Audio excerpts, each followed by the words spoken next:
तब इन्होंने क्या करा कि इन्होंने अमेरिका से पैसे लिए, अफगानों को धोखा दिया। फिर उसके बाद 9/11 हुआ। 9/11 के बाद इन्होंने अमेरिकन से दोबारा पैसा लेके दोबारा तालिबान को धोखा दिया। और जब इनको यह लगा कि अमेरिकन वापस जाने वाले हैं तो इन्होंने तालिबान की तरफ से जाके अमेरिकन को धोखा दिया। बाकी सब तो ताजा वाली बात आप कर रहे हैं। सिएटो सेंटो जरा 2 लाइन में समझा दीजिए क्या है। देखिए, एक ये ग्रुपिंग बनी थी 50s और 60s में, सिएटो और सेंटो। और उस जमाने में ये अमेरिका के शुरू में बड़े क्लोज आए थे। तो क्या था कि चाइना के साथ अमेरिका के रिलेशनशिप थे नहीं उस जमाने में।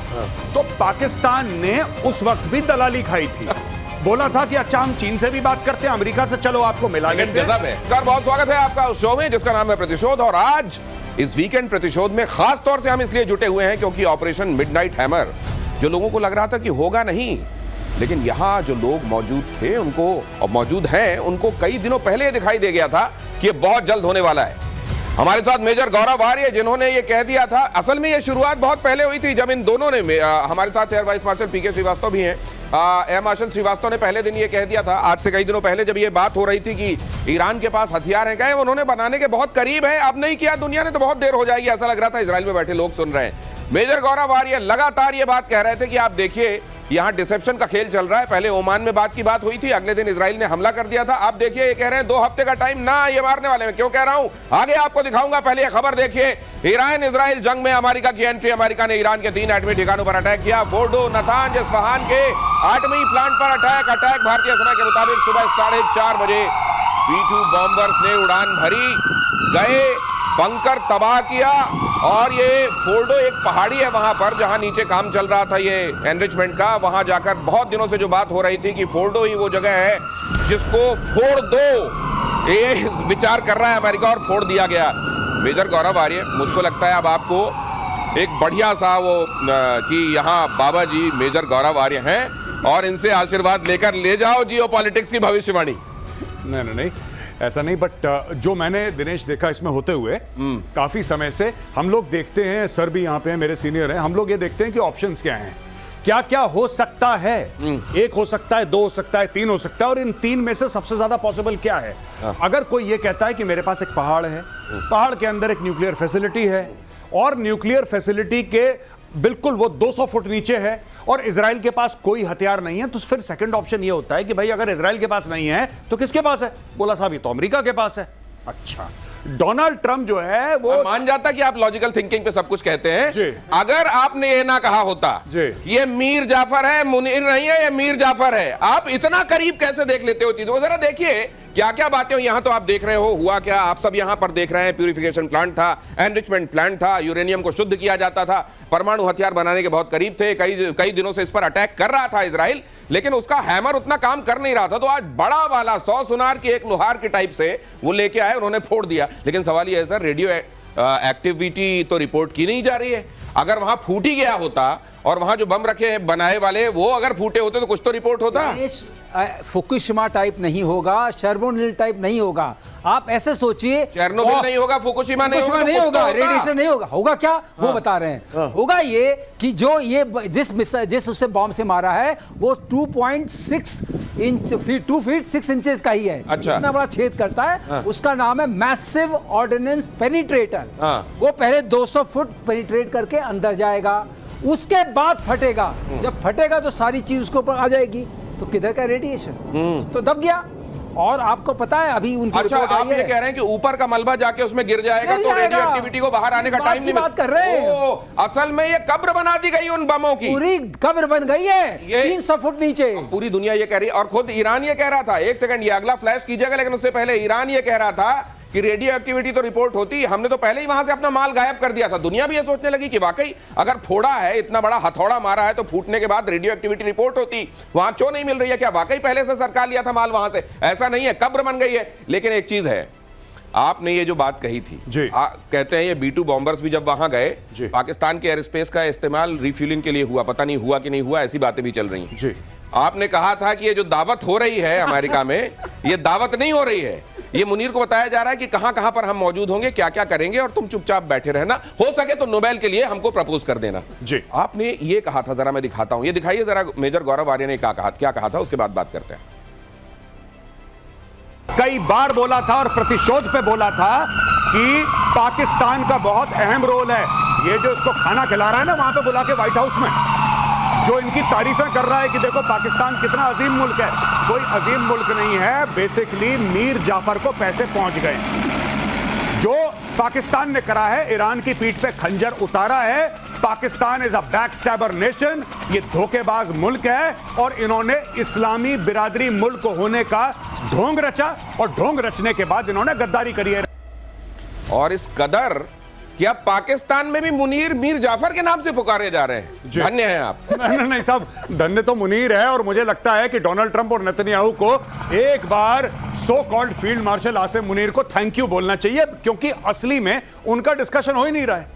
देखिए, जब आप आपको किसी के पीठ पे खंजर उतारना है दिनेश, तो सबसे पहले आपको उससे गले मिलना पड़ता है। अब आप इधर आइए, जैसे अगर मुझे आपकी पीठ पे जैसे वो, तो मैं ये पीठ पे ये अफजल खान ने यही सोचा था शिवाजी के लिए, और शिवाजी बगनखा लेके गए थे और फाड़ दिया था पेट उन्होंने। तो जी, जो वहां पे छत्रपति शिवाजी महाराज के खिलाफ करने की कोशिश करी थी इसने अफजल खान ने, तो यही रोल अदा करा इन लोगों ने कि चलो। अब इन्होंने क्या करा कि ये गए, इनको सबसे पहले वहां पे खाना वाना खिलाया, पहली चीज। दूसरी चीज बोला कि हाँ बड़े ग्रेट लीडर हैं। बीच में ये चेक काट के दे रहे हैं धनाधन धनाधन धनाधन। मैंने एक और बात बोली थी कल परसों आपके में, बोली थी कि पाकिस्तान को आप खरीद नहीं सकते, लेकिन पाकिस्तान को किराए पे ले सकते हैं, और पाकिस्तान को किराए पे ले लिया अमेरिका ने। और ये भी देखिए जरा, ये भी देखिए, ये भी कहा गया था, ये भी सुन लीजिए। उसके बाद आगे आपको ले चलते हैं, आज की गतिविधियों के बारे में बताते हैं। लेकिन हम क्यों कह रहे हैं प्रतिशोध? अटैक में B-2 बॉम्बर्स का इस्तेमाल, B-2 बॉम्बर्स का यूएस स्टेल्थ फाइटर जेट ये है, और इसका इस्तेमाल किया गया ईरान के एटमी प्लांट में। अटैक में B-2 बॉम्बर्स का इस्तेमाल हुआ। अमेरिका का स्टेल्थ फाइटर जेट, पहले गुआम में B-2 बम वर्षक को अमेरिका ने फाइटर इसको तैनात किया था। B-2 बॉम्बर से बंकर बस्टर बॉम्ब गिराया गया, GBU-57, जिसके बारे में हमारे एक्सपर्ट्स आपको लगातार बताते रहे। और उसके बाद ईरान के परमाणु बम जो अध बने, थोड़े बने, पौना बने, आधे बने, लगभग बने पड़े हुए थे, उनकी कब्र बन गई। अब जरा ये भी देख लीजिए, जो दूसरी मैं जो कह रहा हूं, प्रतिशोध में जो यहां बातें होती हैं वो कुछ दिनों बाद आपको रिफ्लेक्ट होती हुई दिखाई देती हैं। वो ऐसा लगता है कि जैसे पहले ही देख लिया जाता है हमारे एक्सपर्ट्स की तरफ से कि क्या होने वाला है। मैं बड़बोलापन नहीं कर रहा हूं, कोई एग्जैजरेशन नहीं कर रहा हूं। जरा ये भी देखिए, ले कीजिए प्लीज। ये भविष्यवाणियां हम मारे गए हैं।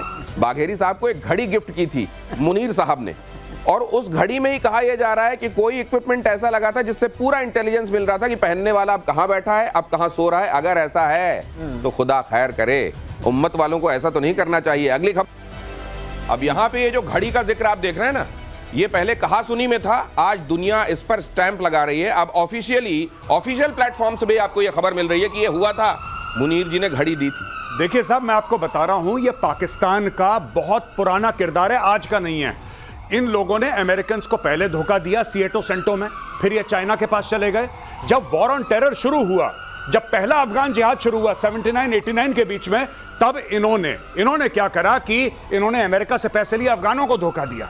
फिर उसके बाद 9/11 हुआ। 9/11 के बाद इन्होंने अमेरिकन से दोबारा पैसा लेके दोबारा तालिबान को धोखा दिया। और जब इनको यह लगा कि अमेरिकन वापस जाने वाले हैं, तो इन्होंने तालिबान की तरफ से जाके अमेरिकन को धोखा दिया। बाकी सब तो ताजा वाली बात आप कर रहे हैं। सिएटो सेंटो जरा 2 लाइन में समझा दीजिए क्या है। देखिए, एक ये ग्रुपिंग बनी थी 50s और 60s में, सिएटो और सेंटो। और उस जमाने में ये अमेरिका के शुरू में बड़े क्लोज आए थे। तो क्या था कि चाइना के साथ अमेरिका के रिलेशनशिप थे नहीं उस जमाने में। तो पाकिस्तान ने उस वक्त भी दलाली खाई थी। बोला था कि अच्छा, हम चीन से भी बात करते हैं, अमेरिका से चलो आपको मिला लेते हैं। गजब है, चीन और अमेरिका दोनों को साथ के। एक मुझको शेर याद आ रहा है कि उसी का दौर है जो इस जमाने में इधर का लगता रहे और उधर का हो जाए। यही कर रहा है कसम से ये पाकिस्तान की। आपको इस मामले में तारीफ करनी पड़ेगी। अगली खबर देखिए, हमले के बाद फोर्डो न्यूक्लियर साइट की पहली तस्वीर सैटेलाइट तस्वीरों में साफ दिख रहा है नुकसान। जरा देखिए, प्ले कीजिए। बमबारी के निशान साफ, जमीन धंसी हुई दिखी। ईरान का न्यूक्लियर प्रोग्राम खत्म किया। अमेरिका ने कहा यह सैन्य नहीं, स्ट्रेटेजिक स्ट्राइक थी। अमेरिका ने यह भी कहा। आपने भाई साहब, जिसको दुनिया नहीं पढ़ पा रही है ना, आप लोग गजब पढ़ना है। एयर मार्शल पीके श्रीवास्तव और मेजर गौरव आर्य, आप लोगों ने कहा था कि ये डिसेप्शन का खेल चल रहा है, ये 2 हफ्ते वो हफ्ते कुछ नहीं, कुछ आप देखोगे कहीं भी कार्रवाई हो जाए। ये कैसे दिख गया था आपको श्रीवास्तव सर? देखिए, ये जब तक ये हुआ है, जब ट्रम्प ने कुछ बोला है, इसका मतलब कुछ और होने वाला है। इनकी वो नियत है कि जो मैं बोलता हूँ वो करता नहीं, और जो सोचता हूँ वो बोलता नहीं, तो इसमें आपको बीच में लगाना पड़ता है। तो खैर रही बात इसकी, जब इनके फाइटर्स, आपको याद होगा जब आपने एक बार कहा था शो में कि इनके कतर के फाइटर्स दिख नहीं रहे हैं, दिख नहीं रहे, आपने कहा था हैंगर में चले गए तो और कहा था ये जो बॉम्ब शेल्टर में जा रहे हैं इसका मतलब कुछ होने वाला है और जल्दी होने वाला है। एक बात वो उसी लिए अब वो हटे। आपने इनका डिसेप्शन देखा, गुआम को भेजा था, E2 गुआम गए थे, और जो यहाँ आके मार रहे हैं वो दूसरे हैं। राइट। और ये जो सैटेलाइट पिक्चर्स आप दिखा रहे हैं, जिसको बोल करके बहुत सारे लोग ईरान में बोल रहे हैं कुछ नहीं हुआ, कुछ नहीं हुआ, क्योंकि जब 200 फुट जाके फटेगा तो ऊपर क्या दिखेगा? ऊपर क्या दिखेगा? तो गिर गया है, ऊपर का मलबा वहीं पे जाके गिर गया। अब ये जरा ये 3H वाला दिखाइए। मेजर गौरव आर्य लगातार ये कहते रहे हैं कि क्यों ईरान को परमाणु नहीं देना चाहती है दुनिया, या अमेरिका नहीं देना चाहता है, या इजराइल कह रहा है कि भाई इसके पास तो परमाणु नहीं होना चाहिए। ये 3H वाला दिखाइए, ये किस तरीके से ईरान का, असल में ये लोग कह रहे थे कि ईरान अपने पास नहीं रखेगा, हिजबुल्लाह हमास हूती के पास चला गया और इन्होंने फोड़ दिया, तो आप किसकी जाके कॉलर पकड़ोगे, सैंक्शन लगाओगे? और इसीलिए नहीं, क्योंकि बहुत सारे लोग कह रहे हैं ना कि अमेरिका के पास अगर एटम है और उसने जापान पे गिराने का उसका इतिहास भी रहा है, तो वो कैसे मॉनिटर बन के आ रहा है कि इसके पास रहेगा, इसके पास नहीं रहेगा? देखिए, दो बातें हैं, मैं सिर्फ एज एन इंडियन बताता हूं आपको। कुछ समय पहले आपने रिपोर्ट सुनी होगी कि हमास वाले पाकिस्तान ऑक्यूपाइड कश्मीर में थे। बिल्कुल, वहां पे वो जैश मोहम्मद और लश्कर तैयबा, पहलगाम उसी के बाद हुआ था। पहलगाम उसी के बाद हुआ था। तो आपको क्या लगता है, आप चाबहार को एक कोने में रखो, कई इंडियंस कहते हैं बड़ी अच्छी दोस्ती है रेजिम के साथ और $3 अरब का चाबहार में इन्वेस्टमेंट है, उसको 1 मिनट कोने में रखो। आपको क्या लगता है कि खमेनेई को या फिर ईरान की जो सीक्रेट सर्विसेज हैं, खुफिया एजेंसी है, उनको नहीं पता था कि हमास वहां के पीओके में आ रहा है और हमास वहां पे उनको डायरेक्शन दे रहा है? भाई साहब, ये सब जियोपॉलिटिक्स का चेस का गेम है। अगर इनके पास न्यूक्लियर वेपन आ जाते ईरान के पास, ये कश्मीर में आग लगा देते, ये आग लगा देते कश्मीर में। ये और इन्वेस्टमेंट वाली बात भी समझनी पड़ेगी। 2000 रुपए आपने कहीं लगाए हैं, अब आपको लग रहा है 20 रुपए लगा के वो 2000 रुपए आप ले सकते हैं, तो वो 20 रुपए लगाइए जो आपके पास आखिरी बचे हैं, वरना उन 20 रुपए को कहीं और इन्वेस्ट कीजिए, वरना वो 2000 के चक्कर में ये 20 भी चले जाएंगे, कपड़े देने की नौबत आ जाएगी। अगली खबर देखिए, अमेरिका के हमले के जवाब में ईरान ने इजराइल पर दागी मिसाइलें। IRGC का दावा, इजराइल पर सबसे बड़ा अटैक किया, इजराइल के 14 अहम ठिकानों को बनाया निशाना। हाइफा, तेल अवीव के मिलिट्री और रिहायशी ठिकानों पर ईरानी मिसाइलें गिरी। अगली खबर भी देखिए, ईरान के सरकारी मीडिया का बड़ा दावा, ईरान ने पहली बार, ये जो सर लगातार आप बता रहे हैं, ये शिकन, खैबर शिकन, ये आप नाम भी जब ले रहे थे मेरे को लग रहा था ये थोड़ा ये अरब फारसी टाइप का है, लेने मुश्किल। खैबर शिकन, पहली बार इसका इस्तेमाल किया, थोड़ा करके बोलना पड़ता है। खैबर मिसाइल को, खैबर शिकन मिसाइल को इजराइल पर दागा। ईरान का सबसे एडवांस मिसाइल खैबर शिकन, ये खुर्रम शहर 4 भी कह, ये बड़े सारे नाम दिए हैं सर। ये नाम ये है कि वाकई ये इनकी सबसे जबरदस्त मिसाइल है। अच्छा, सबसे जबरदस्त। मैंने आपको पहले भी आपके शो में बताया था कि ये जो आती है 150 किलोमीटर से नीचे, जब अंदर ऑल्टीट्यूड में, मतलब आपके एटमॉस्फेयर से बाहर है, आती है, तो ये कार्बन कंपोजिट्स की बनी हुई है। अच्छा, तो दिखती नहीं रडार पे। ओके। और उसके बाद EW रेजिस्टेंस है, मतलब अगर आपने EW से इसको इलेक्ट्रॉनिक वॉरफेयर से भ्रम में डालने की कोशिश की तो भ्रम में नहीं आएगी। और तीसरी बात यह है कि इसका प्रिसिशन बहुत अच्छा है। यही है इनके पास, दिखेगी नहीं, भटकेगी नहीं और अचूक है, अचूक है, और मैनेवर करती है आते समय आखिरी बार टारगेट लगने से पहले। ओके। खैबर शिकान, लेकिन इनके पास, ऐसा मत डरिए, बहुत सारे नहीं है, थोड़े से हैं हाइपरसोनिक्स। और 13 गुना ज्यादा चलती है ध्वनि की रफ्तार से। ध्वनि की रफ्तार से 13 गुना ज्यादा। खुर्रम शहर 4। इसलिए दिक्कत हुई, आपने जो देखा, जो सुबह चित्र आ रहे थे, इसीलिए दिक्कत हुई इजराइल को। लेकिन इसका तोड़ है, ऐसा न समझें दर्शक कि ये बेतोड़ चली जाएगी और बेताज बादशाह की तरह मारती रहेगी, कम है। और अब ईरान को सोचना पड़ेगा कि इतने सारे लोग आसपास खड़े हैं, इतनी घटनाएं हो चुकी हैं, क्या मैं अपने खजाने को खाली कर दूं? सरस्वती चंद्र का गाना याद आ रहा है, फूल तुम्हें भेजा है, खत में फूल नहीं मेरा दिल है। अब आज की तर्जुमानी में इसको देखिए, ये क्या भेजा जा रहा है और क्या है, जरा देखिए। आवाज की रफ्तार से 13 गुना ज्यादा। अगली खबर, अमेरिका की जंग में एंट्री से बौखलाया ईरान, किसी भी वक्त अमेरिकी बेस पर हो सकता है ईरान का हमला। ईरान के सुप्रीम लीडर ने अमेरिका को दी खुली धमकी, हमला ऐसा होगा जो इससे पहले कभी नहीं हुआ। खमेनेई ने कल अपने सक्सेसर बंकर में बैठे बैठे उन्होंने विल बना दी अपनी। जी, और ये सब मैं बता रहा हूं, ये हमारे ना लखनऊ में इसको कहते हैं चंडू खाने की। ये चंडू खाने की छोड़ रहा है ये खमेनेई। आज खून की नदियां बहेंगी, जैसे बिलावल बोलता है ना कि कभी अगर पानी नहीं बहा तो खून बहेगी और हिंदू इतने मर जाएंगे, लकड़ियां कम पड़ जाएंगी, अंतिम संस्कार। ये छोड़ रहा है। हाँ। बुजुर्ग वर्ग जो हैं ये कहीं बंकर में बैठे बेचारे, ये छोड़ रहे हैं, चंडू खाने की दे रहे हैं। अरे आपको अमेरिकन को मारना है, अब मारो। आपको किसने मना कर रहा है कि आप मत मारो? अरे मार के बोलो मार दिया। हाँ। अमेरिकन ने बोला कि हम कुछ नहीं करेंगे, कुछ नहीं करेंगे, जब मार दिया फिर डिक्लेयर कर दिया। हाँ। कहानी खत्म। अच्छा ये भाई जो ऐसा है हम मार देंगे, अब ऐसा होगा जो कभी पहले नहीं हुआ, जो अब होगा फिर दुनिया देखेगी। पता नहीं क्या क्या स्टोरी है। अरे मार के खत्म करो, तुम्हें जो मारना है मारो। पॉलिटिक्स में और मॉडर्न वॉरफेयर में मुंह बम का भी बड़ा इस्तेमाल होता है। हाँ, बिल्कुल। और ये मुंह बम चलाने वाले अक्सर वो होते हैं जिनको ये दिखाई देता है कि हम आखिरकार वो ऑब्जेक्टिव अचीव नहीं कर रहे और हम हार रहे हैं। अगर ईरान ने कुछ सीखा है पाकिस्तान से तो ये सीखा है। पाकिस्तान से बोलते रहो, कुछ ना कुछ बोलते रहो। अब तो ये कहा जा रहा है, सर जरा ये भी समझाइए, ये ठिकाने हैं, क्या अब ये ठिकाने खतरे में हैं? क्या ये जो अमेरिका के ठिकाने मिडिल ईस्ट में उसने जो बेसेस बनाए हुए हैं, क्या अब इन जगहों, क्या या फिर एंटीसिपेट करते हुए इन जगहों को फोर्टिफाई कर लिया गया